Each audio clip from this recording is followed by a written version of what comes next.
اگر بندہ نیا مسلمان ہوا تو اس کے والدین غیر مسلم ہو تو وہ نماز میں ربنا اغفر لی ولوالدی پڑھ سکتا ہے کہ نہیں؟ یہ بڑا ٹیکنیکل کویسچن ہے، ہونا چاہیے۔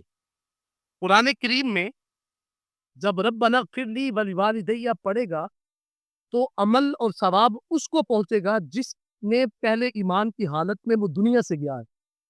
اگر کوئی شخص حالت ایمان میں دنیا سے نہیں گیا تو آپ اگر پڑھیں گے بھی تو اس کو کبھی ثواب حاصل۔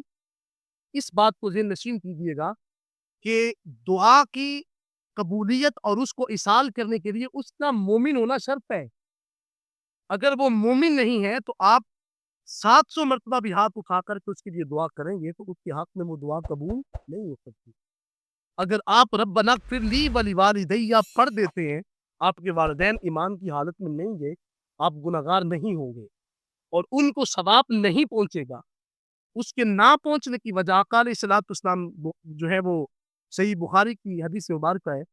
حضور علیہ الصلوۃ والسلام نے فرمایا کہ دو حضور کے صحابہ تھے اور ایک صحابی حالت ایمان میں تھے اور دوسرے جو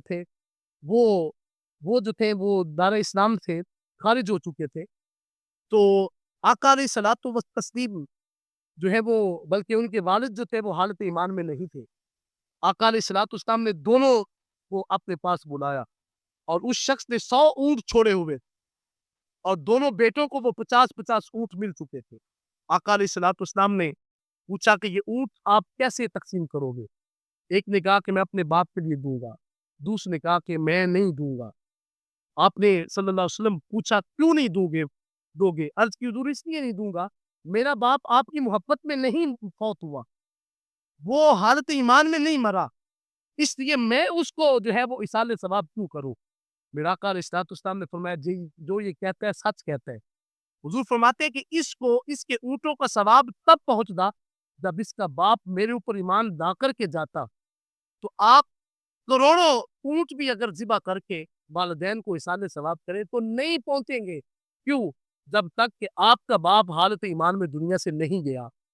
تو یہ بات اس دین کو دین نشید رکھیں کہ آپ ربنا اغفر لی ولوالدی آپ پڑھ رہے ہیں تو وہ آپ کے والد یا والدہ کو اس وقت تک اجر نہیں ہے جب تک کہ وہ حالت ایمان میں نہیں گئے۔ اگر وہ دنیا سے چلے جا چکے ہیں تو آپ پڑھتے ہیں تو آپ گناہگار نہیں ہوتے۔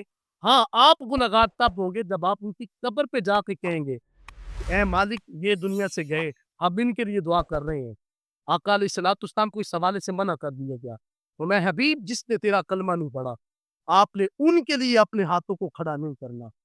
عرض کی گئی مفسرین لکھتے ہیں کہ یہ کیوں روکا گیا حضور کو؟ تو مفسرین نے فرمایا اس لیے منع کیا گیا حبیب اگر تیرے ہاتھ اٹھ گئے کہ ان کے لیے بخشش کی دعا کر دی جائے، ساری زندگی تیرے ساتھ تو یہ جو ہے انہوں نے مخالفت کی اور جب تو نے ہاتھ اٹھا دیے تو ہمیں ان کی بخشش کرنی پڑے گی۔ فرمایا کہ اس وجہ سے ان کی قبر پہ تو نے جا کے بخشش کی دعا نہیں کرنی، تو ان کی قبر پہ جا کے آپ نے بخشش کی دعا نہیں کرنی۔